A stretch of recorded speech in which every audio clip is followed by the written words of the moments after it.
Abwoon D'bashmayo.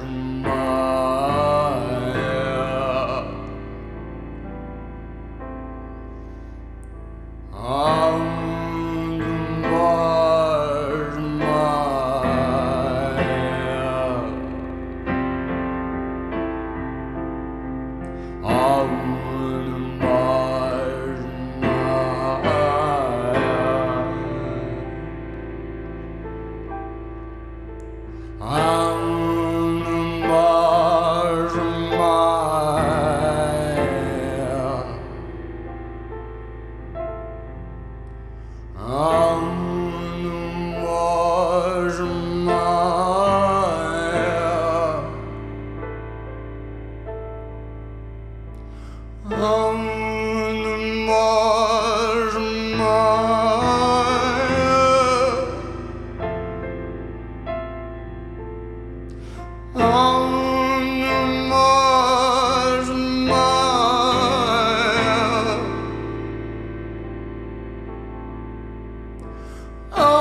Abwoon D'bashmayo.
Abwoon D'bashmayo.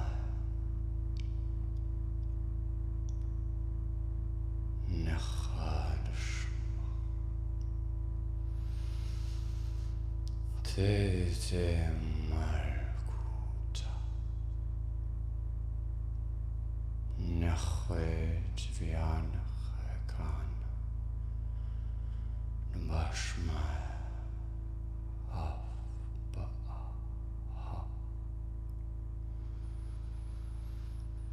Havlang Lachma de Sukhayanyoman Washboklan Halben Wachta Haikana Dofanan Shwolkan Lahaya Ben Vrelampat Membisu Elapat Membishak Liolam Amen, Amen, Amen.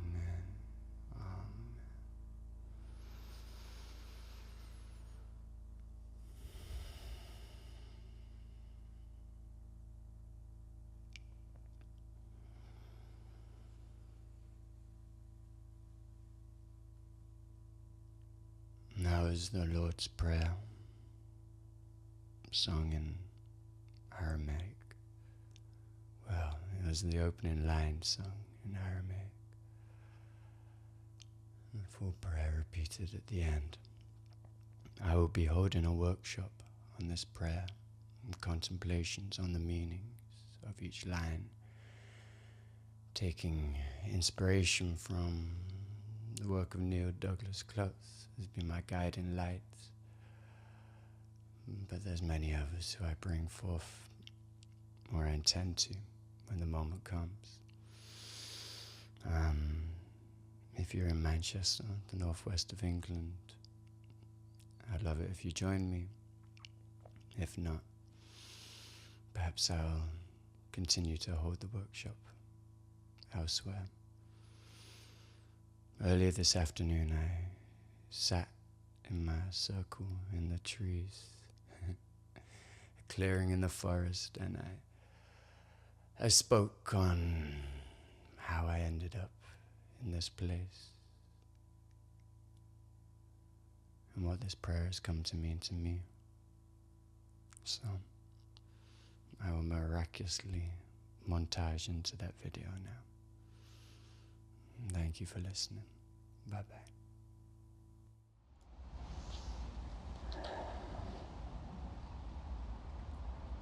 Hello, friends.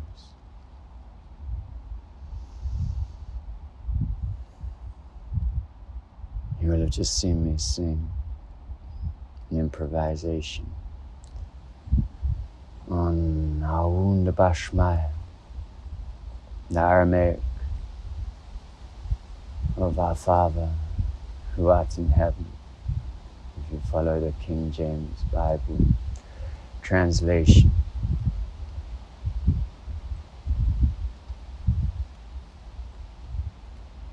I'm holding a workshop the 24th of November in Manchester Monastery on the whole prayer, the Lord's Prayer as it's known, Our Father who art in heaven, the foundation of Christian teaching.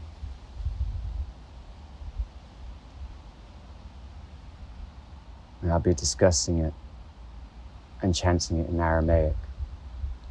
And I wanted to make a video about how I've ended up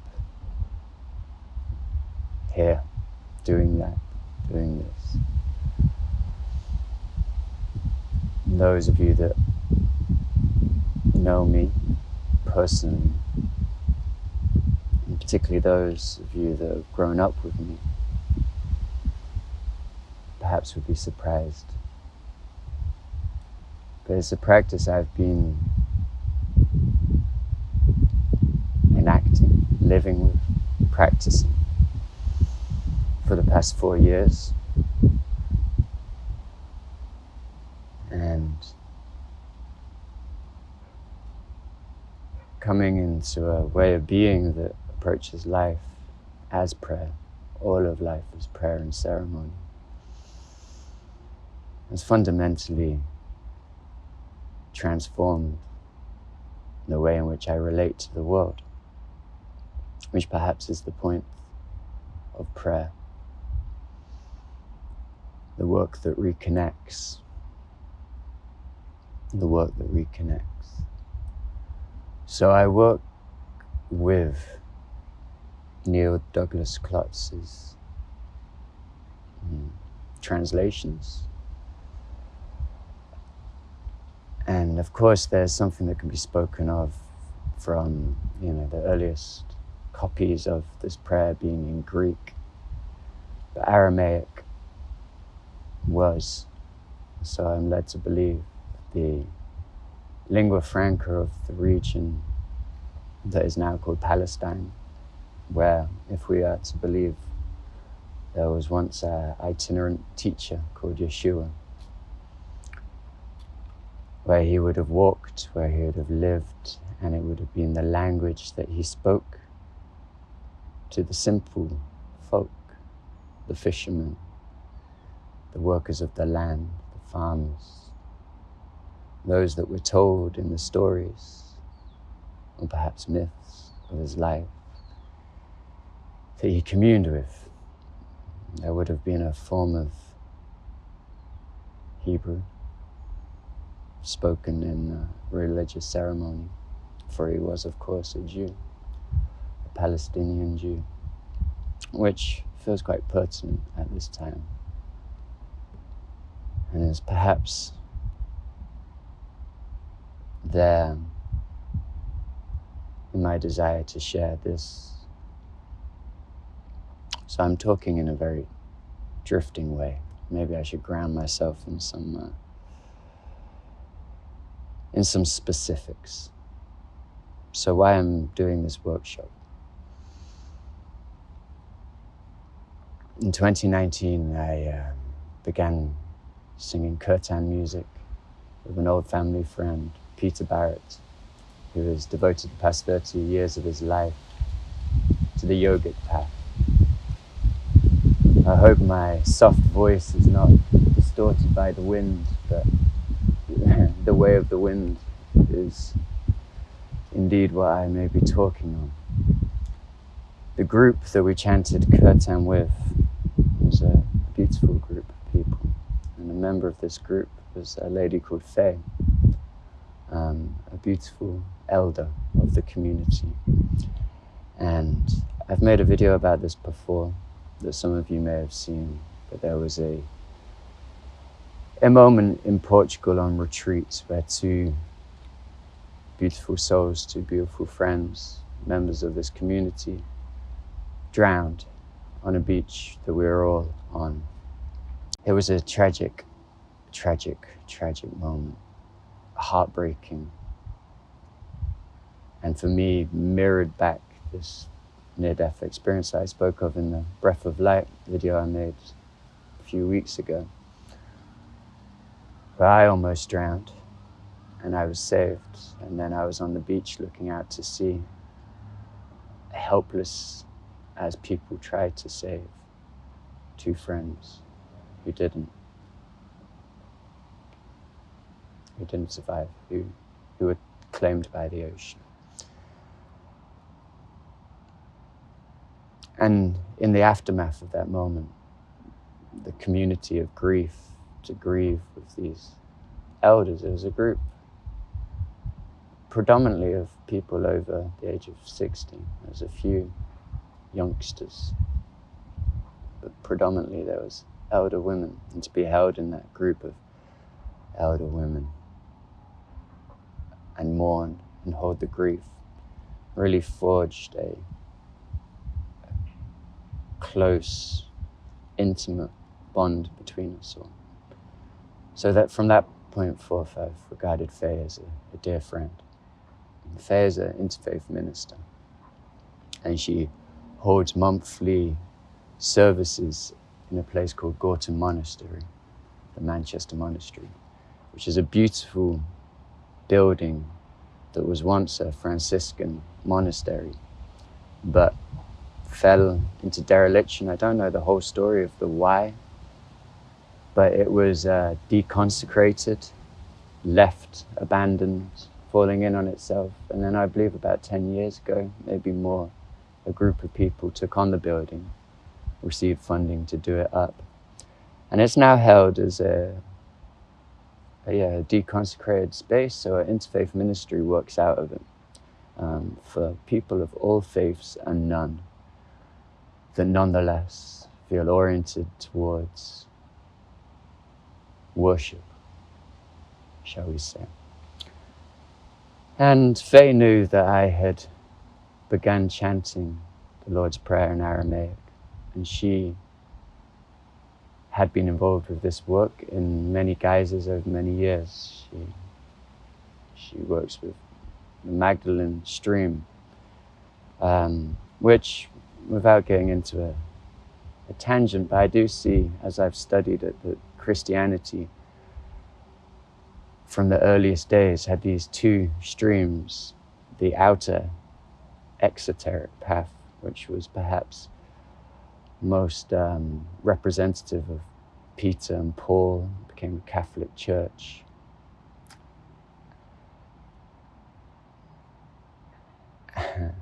Catholic Church, the Roman Empire.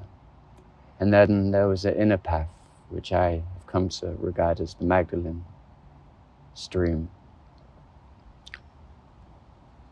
which was the inner path, which was the relationship with the inner Christ, self, which was, perhaps oppressed, perhaps silenced, perhaps forced underground, but nonetheless lives on, for it is in the heart of everyone. So Faye invited me to take part in some of the services. I think I did one or two over the years, where I just chant the opening line of the Lord's Prayer, Abwoon D'bashmayo, as you will have seen at the beginning of this video. And it was this summer at the Feast of Mary Magdalene that I did it, and I desired to do a little talk alongside it. So for about 10 minutes, I spoke about what the first line has come to mean to me, reinterpreting it from the King James version that I was taught as a child. Is kind of imprinted in all of our heads, this primary colors Christianity that is still a presence in the education system that is diluted and stripped of any real meaning, or at least any real comprehension on my part. So I spoke about it for 10 minutes, and after the service I was chatting with Faye, and I said, I realize now that I could talk about this for hours. I could talk about it line by line, the whole prayer, and I'd quite like to. So she suggested, why don't we collaborate and make a workshop? And I'm in a space in my life where if someone invites me to do something, particularly if it feels challenging, particularly if I feel an inner resistance towards doing it, I say yes, and I see what happens. For whatever reason, I'm feeling this impulse to act in this way, to align with that inner impulse, the courage perhaps that is innate, to counter the doubt, the insecurity, the sense of inadequacy that I have lived with for many years. So that's become practice, just saying yes. perhaps like Jim Carrey in The Yes Man. And so I'm doing it. I'm doing it on the 24th of November. I'm calling it the workshop Participating in Creation. I've made a collage that I'm very happy with. That shows the Christ that I relate to, the Christ of the cosmos, the cosmic Christ, the aliveness in everything. That which animates all of life.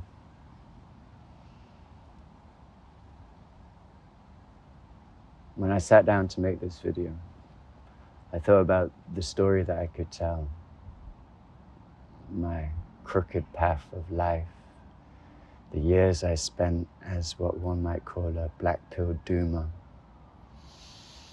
in a deep depression, and how my experiences broke me open. That heartbreaking, heart-opening, heart expansion of grief that grounds you back in the lived day-to-day beauty that is existence. And how I've come back to myself in this way, an understanding that I feel is innate and I always had, and I certainly had as a child. Which perhaps is this animistic sense.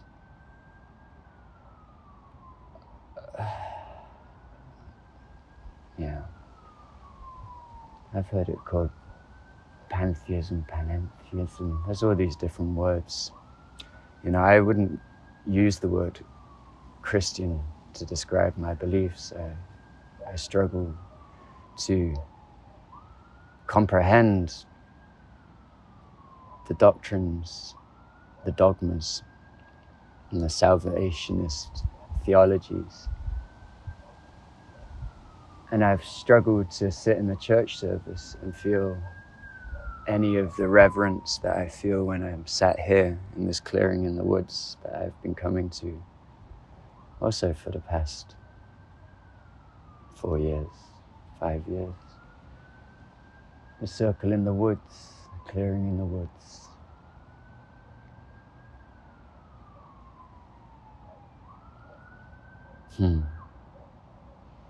I realize my way of speaking right now is quite drifting, without a real clarity of focus. I could click my fingers and change my presence into something much more direct, which is how I intend to hold the workshop. But I woke up this morning. I saw the sun through the trees beckoning to me. And sometimes you don't need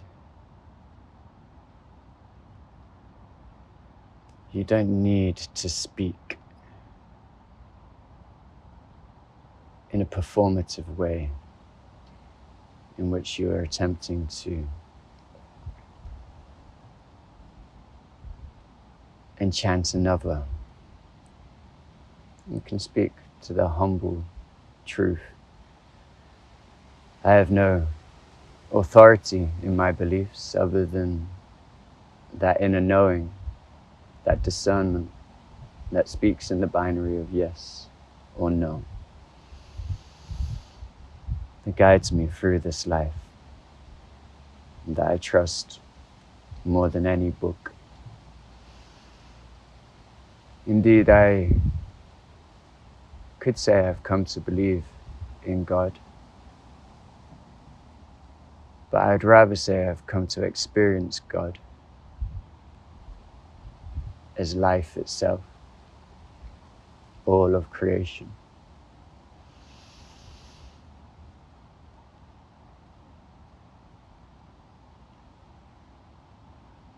The reality of which we can unconsciously remain in ignorance to, or consciously participate within. Indeed, I see mostly through that Taoist lens of the Tao, the way. I believe the early Christian communities were called the way. And I believe there is a way in which we can enact a true humanity. And this is what the Lord's Prayer, through the comprehension of the Aramaic, has begun to mean to me, has helped me break through those preconceptions from a Christianity I wholly rejected through the way I was told about it in my youth, and my parental indoctrination, conditioning, which was very much an atheistic,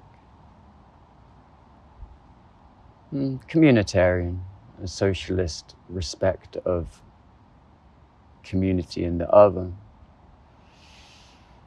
but a secular materialism that saw nothing beyond.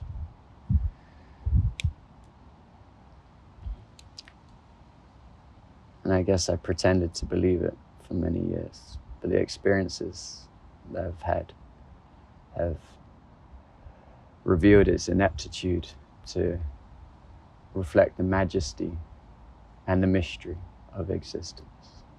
I've experienced far too many synchronistic, spooky moments to truly believe in the reductionist materialist logic.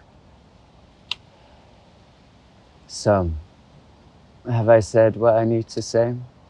I've certainly said something. I probably will talk more on this over the weeks, months to come. Perhaps I will hold the workshop again in different environments, different spaces. I feel I'm at the beginning of a very different chapter in my life, and it fills me with excitement. It lights me up. I feel that fire alive in me. There's something I want to speak about Christianity, indeed. If I had to put myself with any label, the closest I can come to is a Christian anarchism as modeled in my mind by Tolstoy.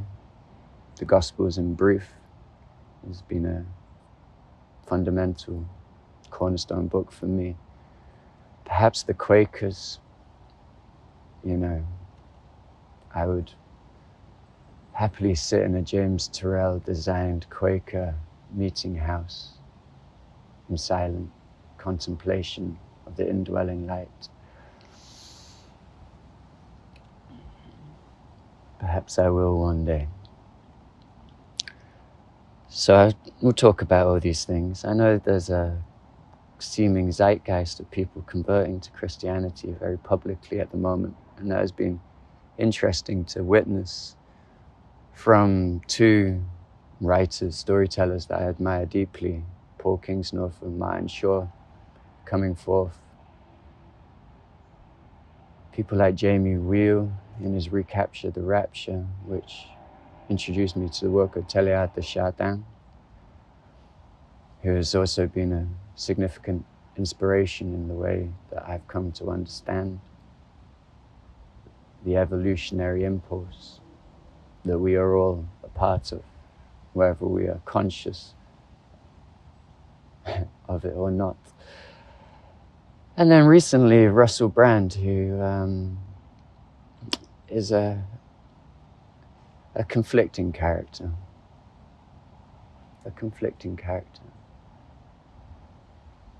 I like to believe that his heart's in the right place, though there is certainly evidence to the contrary.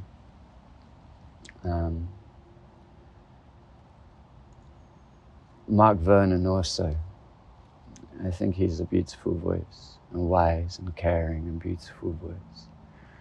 His recent, maybe not that recent video on what Christianity where he talked about the difference between Owen Barfield's perspective and C.S. Lewis in their comprehension of Christianity. And I think this is a very relevant conversation because a lot of horror has been enacted in the name of Christ, and I feel the dualistic projections of the ego that are very much alive in this culture war of us and them, this tribalism, the good, the righteous versus the evil.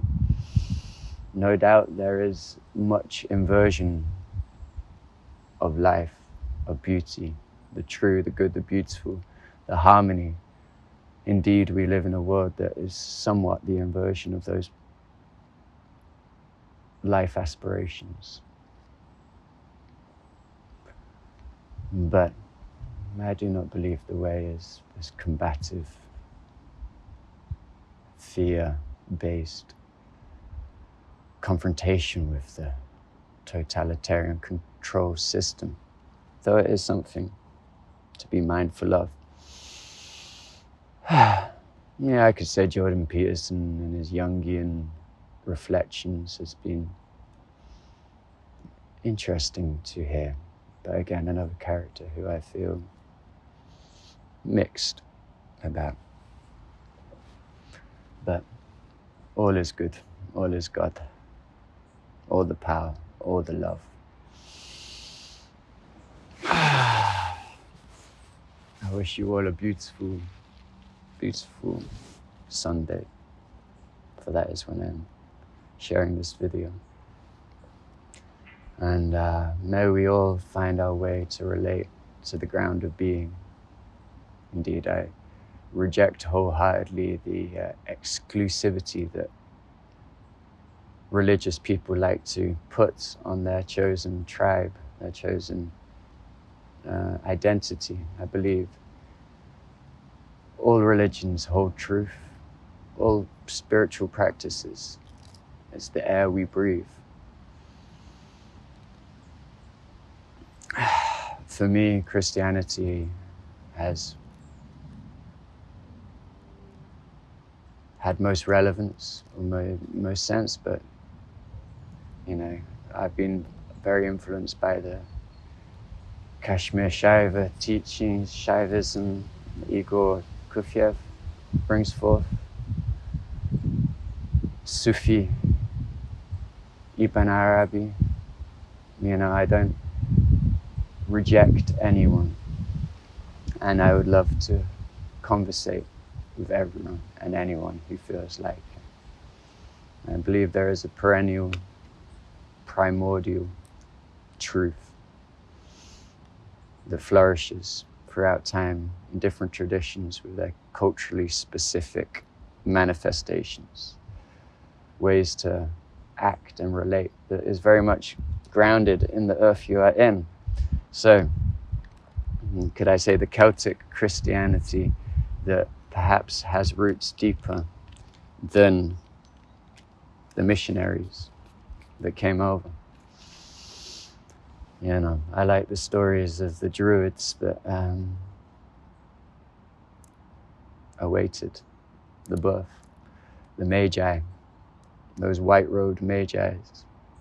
As Martin Shaw says, the Druid from Galilee, the mossy face of Christ is alive in everything, and you and me. So let it be a joyful, playful, life-giving, life-enhancing conversation and practice. If anyone's in the northwest of England, Manchester, and wants to join me, the event is ticketed. Half the money goes to the monastery to keep them running, and the other half is split between me and Faye. And I thought about it for a while, and I don't really feel comfortable taking money for sharing things that I've learned from another. So I will be giving the money that I make to a charity that is seeking to aid peace around the world, but particularly in this region where these teachings originate. in Palestine. There's conflict between the Israeli, certain words that you apparently shouldn't say because they blacklist your videos, which is an outrage, is it not? So of course, I'm not going to dive into the complexities of that situation, but the blood bath of history, the horror show. When the teacher says, turn the other cheek. So, peace, peace, peace, peace, peace to all beings everywhere. Abwoon D'bashmayo, our Father, the same sun that shines on everyone. May the light of truth, sanity prevail.